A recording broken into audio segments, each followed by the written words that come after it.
Dive into the fascinating realm of passive diffusion, where molecules traverse cellular membrane without the need of energy input. In this video, we are simply going to explore the mechanism behind passive diffusion, shedding light on how drugs navigate the complex barrier of body to reach their target. From the lipid bilayer to concentration gradient, join us on a journey through the fundamental principles that govern the drug delivery through passive diffusion. When we talk about drug absorption or absorption of drugs, this is simply the process by which drugs move from the site of its administration into the bloodstream. Absorption of drug through plasma membrane can occur primarily in different ways. The first one we have is the diffusion or passive diffusion, facilitated diffusion, active diffusion, and we have the endocytosis.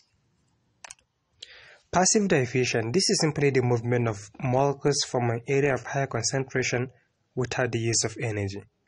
How this passive diffusion of drugs works, first of all, we have the movement from high to low, no need of energy, or no energy needed, small molecules. The last one is speed and size matters. Also, we have lipid bilayers, which I'm going to explain that in details.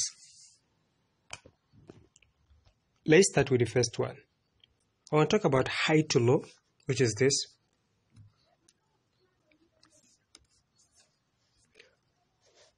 Imagine you have a glass of cup or glass of water with a dye in it.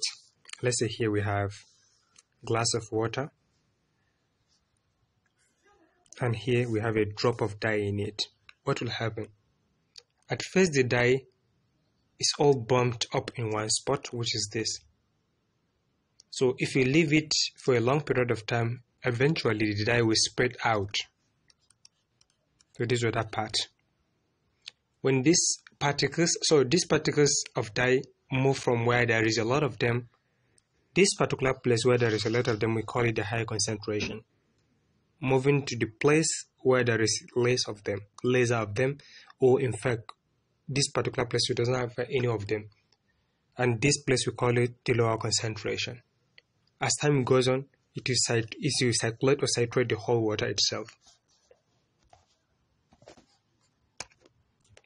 Here we have the second one, which says no energy is needed. Unlike active transport, where the cells use energy to move substances against the concentration gradient, that is from the low concentration, from the low to higher concentration.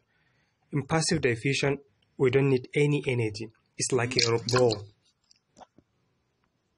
In passive diffusion, it's like a ball rolling down. Let me give you a perfect example of passive diffusion. If this particular ball is wanted to roll down here, I think we doesn't need any form of energy. This is like free movement. That is what happened in passive diffusion of drug. Here we have the third one, which says small molecule. In this case, small molecule, for passive diffusion to happen with drugs, they usually need to be small molecule that can easily move through the cell membrane. These membranes are like barriers surrounding the cells, and they are picky about what they let in.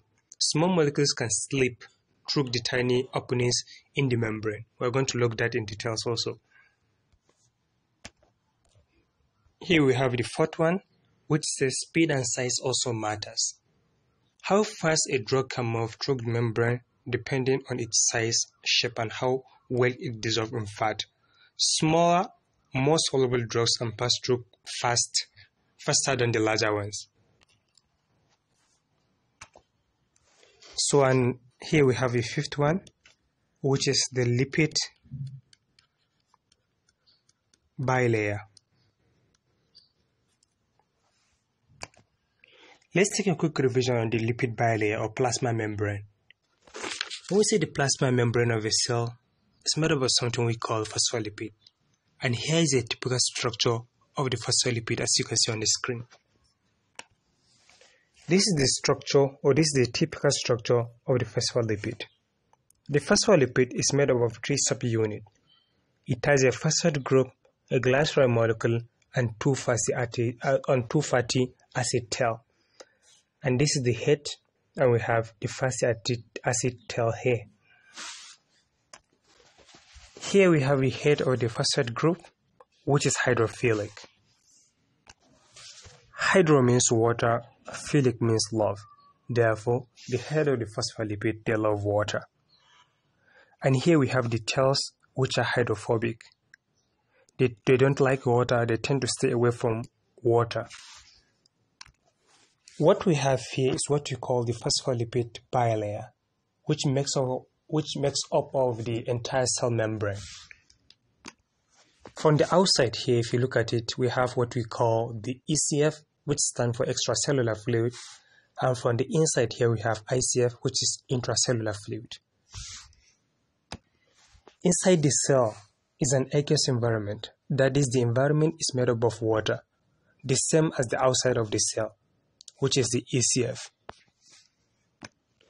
Notice that the head of the phospholipid are facing outside of the cell, facing water, meaning that they love water. While the interior, which is this place, the interior are the tails of the phospholipid. They are facing each other or away from the water. This is the head of the phospholipid, and this is another head. They tend to form a very, since both the head love water, this other head is facing the ECF, which is the extracellular fluid, which is also an aqueous environment. And we said the intracellular fluid, which is inside of the cell, is also an aqueous environment. They tend to form a very special structure whereby the head of the phospholipid will be facing both inside and outside, protecting the cell membrane itself. And here, if we take a look at it, we have this in blue. We call them the aqueous pores. An aqueous pores is simply a small opening, which you can also call them the channel. Through those channel, water molecules and certain ions can pass freely, regulating the flow of substances in and out of the cell. In terms of ionization related to drugs, there are two types. We have the ionized drugs and we have the unionized drugs. The unionized form of drug is a lipid-soluble or lipophilic drug, and it diffuses rapidly through the phospholipid molecule, meaning that the unionized form of drug, they diffuses through this. Let's draw it here. It diffuses rapidly through the phospholipid molecule. What about the ionized? This is for the unionized. The ionized form of drug are water-soluble, meaning they love water. That is why we call them the hydrophilic. We said the hydro means water, the philic means love. Therefore, they tend to be attracted by water. We said the ionized form of water, the ionized form of drugs are water soluble or hydrophilic. It diffuses rapidly through an aqueous pores. So this is the aqueous pores which we talked about. Therefore, we can simply say when we take drugs, what the first thing it does, it stops at the extracellular fluid, which is the external environment. And this is the ECF, which is extracellular fluid. This is the side of higher concentration. And gradually, it either diffuses, depending on the kind of drugs, whether ionized or unionized, and it either diffuses rapidly through the phospholipid or it diffuses through the aqueous pores. So this is it for this problem. I hope you find it helpful. Feel free to like, share, and subscribe. Thank you.